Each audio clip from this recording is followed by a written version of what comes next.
सुप्रभात मेरे प्रिय विद्यार्थियों, आप सभी का हार्दिक स्वागत है कक्षा 7वीं के ई लर्निंग हिंदी के वसंत की कक्षा में।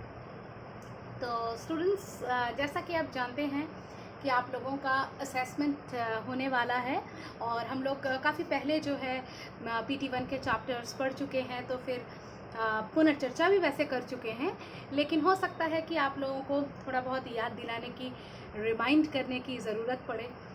जैसे कि कुछ बच्चे आप लोग परेशान हो रहे थे असाइनमेंट्स को भी लेकर के, तो मैं कोशिश करती हूँ जितना हो सके 1-2 क्लासेस में आप लोगों को थोड़ा बहुत चैप्टर की रूपरेखा प्रदान करने के लिए। In details it's not possible any more. आप लोग रिवाइंड करके पिछले वीडियोस देख लीजिए और वहाँ से क्वेश्चन आंसर की चर्चा वगैरह सब कुछ सुन सकते हैं, ठीक है।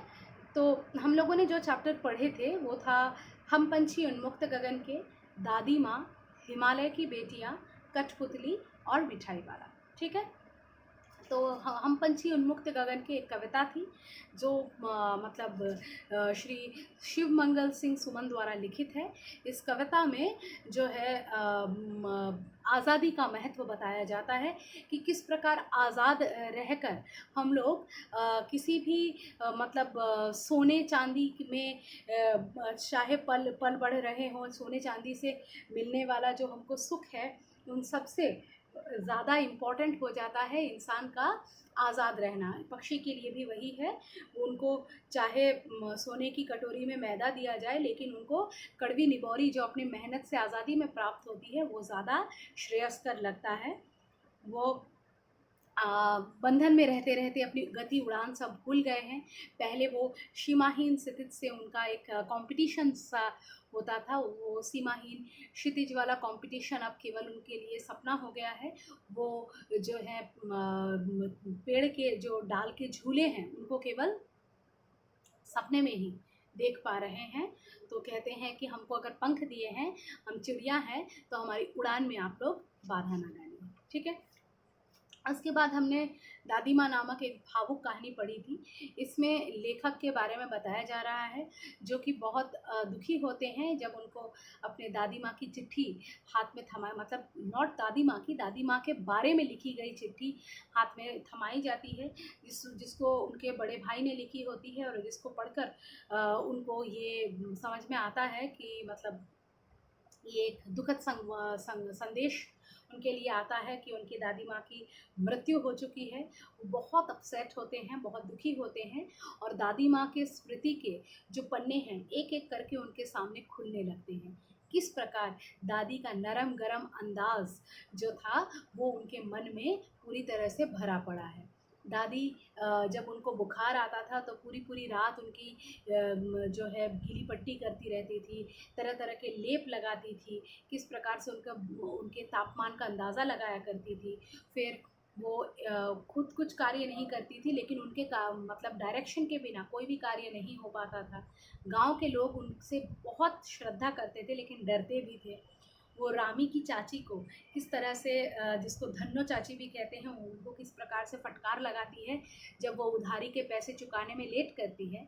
लेकिन फिर जब उनको पता चलता है कि उनकी बेटी की शादी है तो वो उधारी के पैसे माफ़ करके एक्स्ट्रा पैसे देकर भी उनकी हेल्प करती है। तो इस प्रकार से दादी माँ का अंदाज़ होता है। फिर अचानक दादाजी की मृत्यु के बाद दादी माँ बहुत परेशान रहने लगती है। जिस दादी माँ को उन्होंने कभी टूटते हुए लेखक ने नहीं देखा, उसको वो रोते हुए देखते हैं और वो बहुत अपसेट होते हैं कि दादी माँ क्यों रो रही है। तब उनको पता चलता है कि दादाजी के जो दोस्त थे उन्होंने सारे पैसे जो हैं ले लिए थे और बहुत कर्जा चढ़ गया था उनके ऊपर। उनके दोस्तों ने पीठ पीछे छुरा घोंपा था। तो फिर वो कहते हैं कि पिताजी से, लेखक के कहते हैं कि तुमको ज़्यादा खर्चा करने की ज़रूरत नहीं है, लेकिन तुम्हारे पिताजी का श्राद्ध, लेखक के दादाजी का श्राद्ध जो है जिस प्रकार धूमधाम से होने वाला था वैसा ही होगा। तो वो दादाजी की आखिरी निशानी जो कंगन थे उनको भी बेच देती है। तो इस प्रकार से वो एक पूरी तरह से संपूर्ण कर्त्री थी जो कि सब कुछ चलाती थी, पूरे संसार को देखती थी, और उनमें एक अच्छे लीडरशिप की पूरी क्वालिटीज़, लीडर्स की पूरी क्वालिटी थी, लीडरशिप क्वालिटीज़ थी।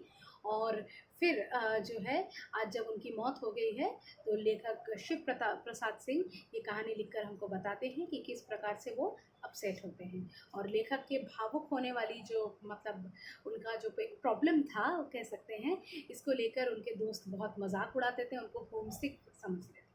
उसके बाद आता है हिमालय की बेटी। ये हिमालय की बेटियां जो हमारी एक मतलब एक लेख ही कह सकते हैं। ये जो है नागार्जुन जी ने लिखा है, जिनका रियल नेम था वैद्यनाथ मिश्र। तो ये हिमालय की बेटियां किसको कहते हैं? वो नदियों को कहते हैं, जो नदियां हिमालय से होकर निकलती हैं। लेखक कहते हैं कि इससे पहले उन्होंने जो है नदियों को जब धरती पर बहते देखा था, तो उन पे वो श्रद्धा भाव अपना व्यक्त करते थे। वो उनको बहुत शांत स्वभाव की माता जैसी प्रतीत होती थी। लेकिन अगर वो पहाड़ों पर नहीं आते, तो नदियों का ये वास्तविक रूप उनको नज़र नहीं आता, और वो समझ नहीं पाते कि वो भी अपने पिता की गोद में, हिमालय जो उनके पिता हैं उनके गोद में किस प्रकार से अटखेलियाँ करती हैं, कैसे बच्चों की तरह शरारत करती हैं, और कैसे ये जो है धीरे धीरे नीचे जाके उनके चरित्र में इतना बदलाव आ जाता है। और वो ये भी सोचते हैं कि कौन इतना सौभाग्यशाली है जिसको इतने अच्छे पिता को छोड़कर इनको जाना पड़ता है। तब वो कहते हैं कि हिमालय जी ससुर हैं और समुंदर जो है दामाद है। और समुंदर के पास, क्योंकि नदियाँ नेचुरली पहाड़ से होकर समुंदर में जाके मिल जाती हैं, तो समुंदर, इसका मतलब समुंदर से मिलने के लिए ये जो उतावली होती हैं, इतने इतने चाव से भागती हुई जाती हैं। और इसी कारण जो है वो जो है मतलब चली जाती हैं अपने पिता जो है मतलब हिमालय को छोड़कर। और यहाँ पर सिंधु और ब्रह्मपुत्र, इन दो नदियों को का नाम लिया गया है, जिनके सुनते ही वे रावी, सतलुज, व्यास, चनाब, झेलम, काबुल, इन सब आदि हिमालय की छोटी छोटी बेटियों के बारे में कहा गया है। मेनली बोला गया है सिंधु और ब्रह्मपुत्र के बारे में। तो यही कहानी यही समाप्त होती है। तो इसी के साथ हम आज का पार्ट भी यही रखते हैं। हम कोशिश करते हैं कि आपको बाकी का थोड़ा चैप्टर रिवाइज कर दें। ठीक है, धन्यवाद।